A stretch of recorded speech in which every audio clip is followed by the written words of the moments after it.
હે પ્રભુ મારી બધી સમસ્યાને દૂર કરો પ્લીઝ.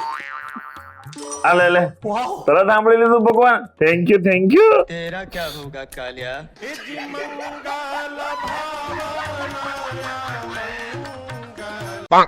મને હશે ને રોકતા ને મારા મમ્મી ઘરે જ જાઉં. પણ જાનો દરવાજો આ બાજુ છે. હું કપડા લેવા જાતી એ તું જા અંદર કપડા તો હું આપી જાય. નથી જાઉં જામાં. બસ ને તારું દર વખત નું આવું છે મને ખબર જ હતી તું નહીં જા.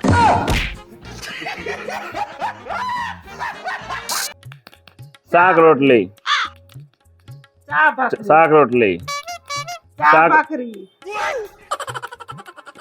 ચા ભાખરી अभी मजा आएगा ना भिड़ो.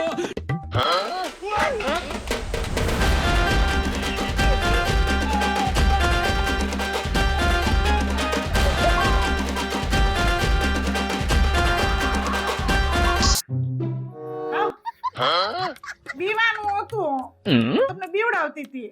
લે હારું હાલ આવો. આવો આવો. મારો દિલ બેસી જાય. પણ મને મારવાનું હતું બીવાનું હતું તો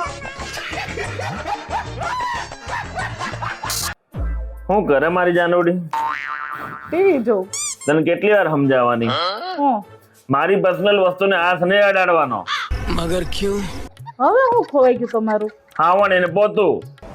અરે એ તમે હવારમાં લીધું હતું કે ઓલો ગલેરીમાં ને એમાં મૂક્યું છે બે બંને વસ્તુ.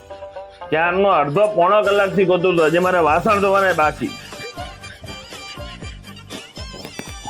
ઓ પતિ પરમેશ્વરજી આપણી એનિવર્સરી આવે છે ખબર છે ને તો હું લઈ દેવાનો છું મને ગિફ્ટમાં આ વખતે. તું કે તારે હું જોતું છે એ લઈ આવશું આપણે. તમને જે ગમે એ લઈ આવજો ને એમાં હું શું કહું. ये समस्या है रे क्या बोलने का. એમ તો મને તું ગમે તો તારી જેવી બીજી લઈ આવો. મારે એક વર્ષ સુધી શાંતિ ને. શું કીધું આ કુકરનું ઢાંકણું જોયું છે એક માથા ઉપર મારીશ ને બીજી પત્નીનું ભૂત ઉતરી જાય. અરે હું તો ખાલી એમ કેતો ખાના માના અહીંથી જાઓ નહીંતર છે ને કાલના ન્યૂઝપેપરમાં એમ આવશે કે પત્નીએ પતિનું માથું ફોડ નાખ્યું ઈ તો કુકર ઢાંકણથી. भारी मिस्टेक हो गया सर. હેલો ફ્રેન્ડ્સ અમારું ટીવી ને બગડી ગયું મેં રિપેર કરાવ્યું રિપેર થઈ ગયું. રિમોટ બંધ થઈ ગયું હતું એમાં મેં બે સેલ નાખ્યા રિમોટ પાછું ચાલુ થઈ ગયું. જો ફ્રેન્ડ્સ મારું જૂનું ફ્રીજ હતું મેં એક્સચેન્જ કરાવ્યું અને હું નવું લાવ્યો. એટલે ગમે ત્યારે કોઈ પણ કંપનીમાં આપણે કોઈ પણ વસ્તુ લેવા જઈએ તો એની એક્સચેન્જ ઓફર ચેક કરી લેવી. કેમ કે અમુક વસ્તુ આપણે જે બગડી જાય ત્યારે રિપેર ન થાય અને આપણે જો એ વસ્તુ એક્સચેન્જ કરેલી આવે તો એક્સચેન્જ ન થાય. એટલે ખાસ ધ્યાન રાખવું બરાબર ને. લેવા જાવ ને જોઈને કરીને આવજો. હા